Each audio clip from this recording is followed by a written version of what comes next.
anak-anak, sebelum kita masuk ke pembelajaran, baiknya kita baca doa terlebih dahulu. Untuk ketua kelasnya boleh silakan untuk memimpin doanya ya. Jadi gini anak-anak, hari ini kita bakalan belajar teknik komunikasi digital yang efektif. Nah, tujuan pembelajarannya itu biar kalian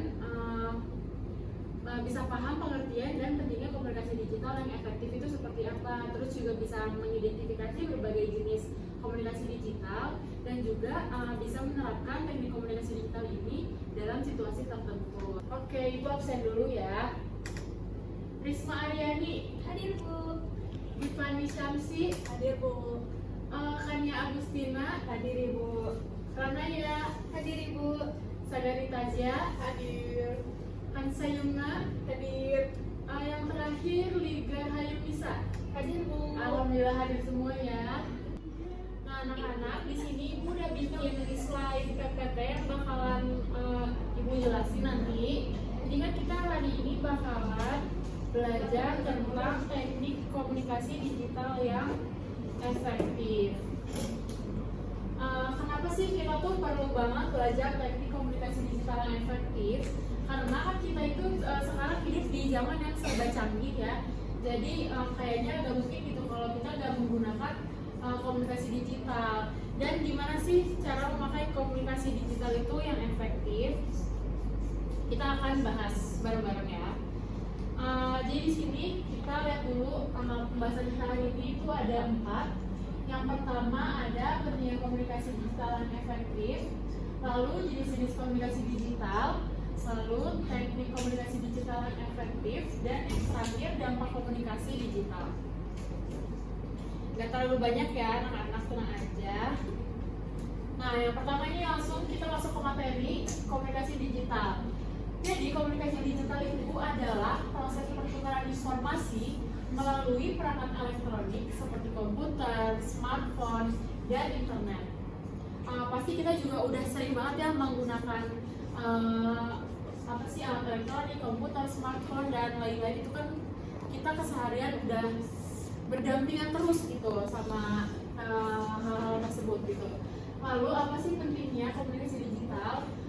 Itu pertama bisa mempermudah dan mempercepat komunikasi. Dan semua juga pasti ngerasain ya, dengan adanya handphone itu kita bisa komunikasi sama orang yang jauh. Itu gak nyampe sedetik kita udah bisa menanyakan kabar gitu. Terus selanjutnya memperluas jangkauan komunikasi. Dengan adanya internet, sosial media itu kan kita jadi bisa memperluas relasi komunikasi dengan orang-orang yang bahkan kita belum pernah kita temui gitu sebelumnya. Pasti kan punya di sini pada punya di teman-teman yang disebutnya bisa teman online gitu. Mungkin dari kota mana kita kenalan, dari internet kayak gitu. Terus selanjutnya meningkatkan efisiensi dan efektivitas komunikasi.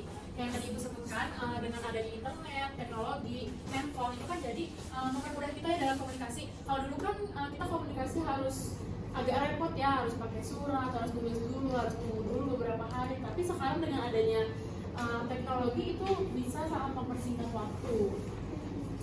Lalu selanjutnya mendukung kolaborasi dan kerjasama. Jadi alat komunikasi ini tuh bisa banget dijadikan sebagai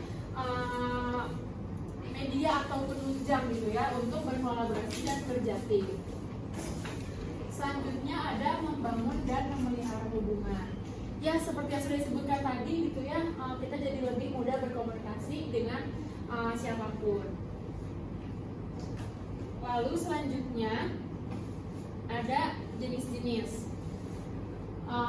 Di sini Ibu membagi menjadi 3. Yang pertama ada berdasarkan platform, lalu ada berdasarkan tujuan, dan yang terakhir berdasarkan arah. Kita lihat dulu yang pertama, jenis-jenis komunikasi digital berdasarkan platform itu ada email, media sosial, aplikasi pesan instan seperti WhatsApp, Line, atau Telegram gitu ya. Konferensi video seperti yang sudah kita pakai ketika kita mengadakan kelas secara online seperti Zoom, Google Meet, dan lain-lain. Lalu selanjutnya berdasarkan tujuan yaitu komunikasi bisnis, komunikasi personal, dan komunikasi edukasi. Sebetulnya contohnya masih banyak ya daripada yang saya cantumkan di sini. Mungkin sebagai selingan boleh dicari berdasarkan tujuannya lagi dan nanti ibu akan tanya minggu depan. Lalu selanjutnya ada berdasarkan arah. Itu ada komunikasi satu arah, komunikasi dua arah, dan komunikasi multi arah. Lalu selanjutnya, mungkin sebelumnya sampai sini ada yang mau bertanya? Gak ada, oke ibu lanjut ya. Selanjutnya adalah teknik komunikasi digital yang efektif. Jadi kita masuk ke teknik-tekniknya ya. Yang pertama itu gunakan bahasa yang jelas dan ringkas. Udah jelas ya anak-anak, kita kalau misalkan mau melakukan sesuatu yang efektif itu kita harus menggunakan sesuatu yang efisien pula gitu. Jadi kita harus menggunakan bahasa yang jelas dan ringkas. Lalu selanjutnya perhatikan ejaan dan tata bahasa. Untuk melakukan komunikasi digital yang efektif itu kita harus menggunakan ejaan dan tata bahasa yang benar agar mudah dipahami. Selanjutnya gunakan format yang sesuai. Misalkan tadi kan ibu udah jelasinnya ada yang jenis-jenis itu ada yang komunikasi bisnis. Nah untuk komunikasi bisnis itu kita harus menggunakan format yang sesuai dengan yang sudah ditentukan, karena biasanya kan kalau bisnis itu formal ya kayak gitu. Terus selanjutnya ada sertakan informasi yang lengkap dan akurat. Nah ini nih masih nyambung sama yang tadi pertama, itu kan kita harus efisien ya. Kalau mengerjakan sesuatu itu harus yang efisien, yang cepat, yang jelas gitu. Jadi kita harus menggunakan kita harus memberikan informasi yang selengkap-lengkapnya dan seakurat-akuratnya. Kenapa? Biar nggak ada pertanyaan berulang seperti itu. Terus selanjutnya perhatikan waktu dan frekuensi komunikasi. Nah kita kan harus menghargai ya di luar jam kerja itu kita nggak boleh mengganggu. Jadi kita harus memperhatikan waktu-waktu komunikasi yang efektif itu di jam berapa sampai jam berapa. Kan udah ada ya jam kerja misal dari jam 8 pagi sampai jam 4 sore atau 5 sore gitu. Setelah itu udah waktu istirahat dan tidak boleh diganggu. Terus yang terakhir ada jaga privasi dan keamanan data. Jangan sampai kita sengaja atau tidak sengaja menyebarkan data pribadi siapapun gitu. Di pembahasan yang terakhir ini ada dampak komunikasi digital. Kan pastinya dari komunikasi digital, dari internet, itu kan teknologi pasti ada dampaknya ya. Ada yang positif dan ada yang negatif. Nah, ibu di sini meringkas sedikit dampak positif. Yang pertama ada mempermudah komunikasi. Seperti yang sudah kita bahas tadi, kan kalau kita komunikasi pakai handphone, pakai aplikasi WhatsApp, pakai lain itu kan jadi lebih cepat ya. Maksudnya kalau misalnya sinyalnya lagi mulai kenceng nih, kayaknya nggak ada sepersekian detik gitu kita udah bisa kita udah bisa kirim chat ke orang lain gitu. Jadi ini bisa banget mempermudah komunikasi. Kalau misalkan untuk bisnis juga pakai email gitu kan, yang lebih resmi itu kan sama cepat juga ya, nggak mesti nunggu berhari-hari karena harus ngirim lewat pos surat gitu.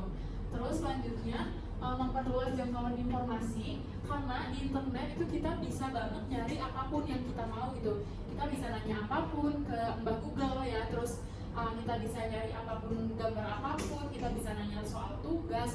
Mungkin di sini pasti anak-anak juga seringkali minta pertolongan ya kepada Mbak Google gitu dalam mengerjakan tugas.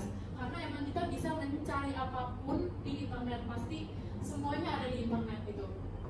Tergantung kita memakai internet itu dengan baik atau tidak gitu. Kita mencari yang bermanfaat untuk kita atau malah yang berdampak buruk untuk kita gitu.